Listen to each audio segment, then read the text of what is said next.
Hello everybody, it is March 2024. I believe the day is March Eighth. 8th, a Friday. My son is behind the camera, I'm his spokesperson, and we are going to start a TikTok channel and a YouTube channel and maybe another kind of channel. We're still investigating this. My son and I, Matthew, we are very passionate about quite a few areas of life, but particularly we're very passionate of getting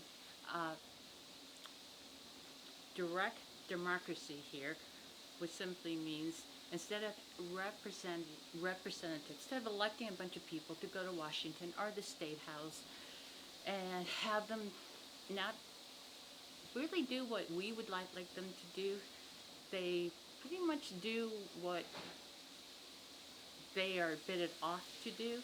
We would like to have more direct democracy, which simply means that yes, we have representatives that we do elect, but we have national referendums. So whatever our representatives pass in their respective chambers, it goes out to the people and we have to pass it too. So we just don't have a handful of people deciding everything for everybody in our country, because it's very easy to start bribing officials like that. So we like that. And we also are very passionate about the Israeli-Gaza issue. I can remember hearing since 1967, because my father is full-blooded Palestinian, even though I believe he was born here, but his dad, his family is from the village of Ramallah.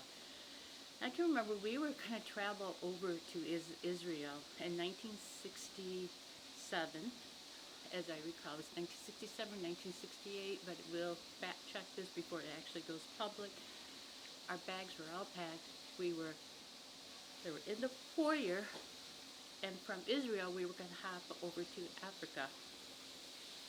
But our trip was canceled because of the Six-Day War. Now that war was actually between Israel and Egypt, but it was still canceled. And my mother, who was born in Knoxville, Tennessee, and she likes to say that her relatives came off the Mayflower, but she was your white Protestant. She wasn't really religious, blonde, blue-eyed, freckles, and so forth. She has been saying since 1967, from what I can remember, I was 10 years old. Actually, I was only 9 at that time, almost 10, about how horrible, horrible we have the Israeli government treat the Palestinians. And it's worse today than what it's ever been. The sad fact about it is that our government provides the means for the Israeli government to genocide a whole group of people, the Palestinians, and steal their land and their resources. What is baffling is this. No one denies that the Holocaust happened. No one denies that 6 million people perished. They were slaughtered too. But in 1948, the UN decided that we had all these displaced Jews, and their own countries in Europe did not want to take them back.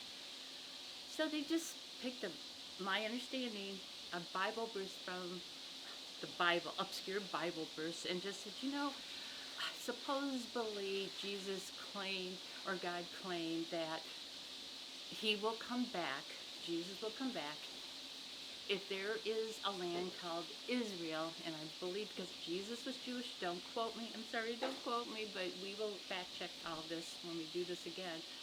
And that's where the Jews should be. So what they did is that we had this country called Palestine. People of all different faiths and backgrounds were living peacefully among each other. And then without the Palestinians' consent, the UN voted to split the land, give 55% to the newly formed Israel country, and 45% to the Palestinians. Keep this in mind too. It wasn't a split down the middle, by the way.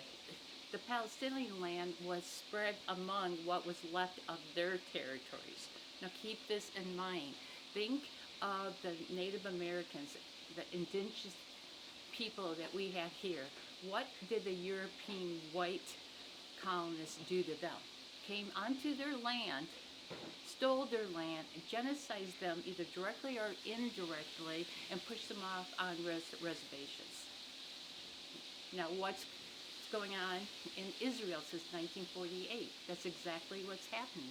Somebody else decides that a country should belong to somebody else based to a horrible wrong that was done to a certain group of people, and no one denies it. No one denies that. But the issue is, two wrongs do not make the right.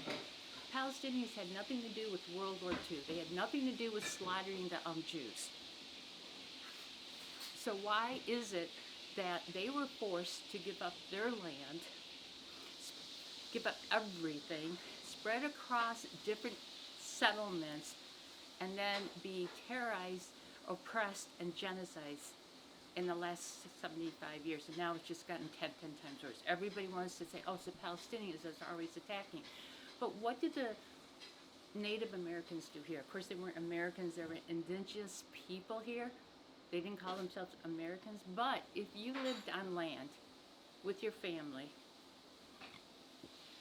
and you are having your life, and all of a sudden somebody knocks on your door and says, you know what, we went through these horrible, horrible things in the past. A lot of my people were killed. So therefore, I get to take your land and your livelihood and all your resources, whether you have anything to do with it or not. And now we know that we did push the indigenous people, all the tribes. We did steal their land. We did steal their culture.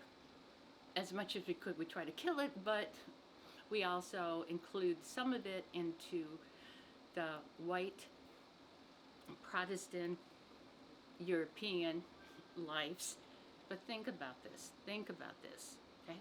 We do know, we stole, not we personally, but the settlers from Europe came here, killed so many of the people that are already here, that have been here for thousands of years, killed them, pushed them off on a little bit of a patch of land, tried to make them as European as possible, and stole everything else. Now, what if somebody knocks on your door and says, you know, I'm part of a tribe that was slaughtered, everything was taken.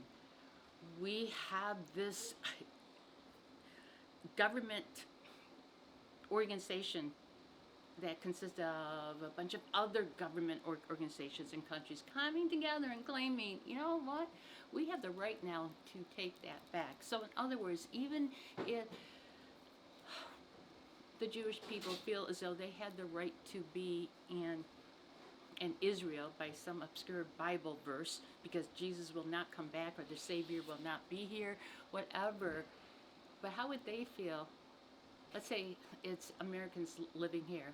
It's American Jewish people living here, or fundamental Christians, or whoever really believes that we should support Israel and it should exist. How would you feel if somebody else dictated that the Native Americans that were here first decided to take back all their land, which is about the whole continent that we live on right now?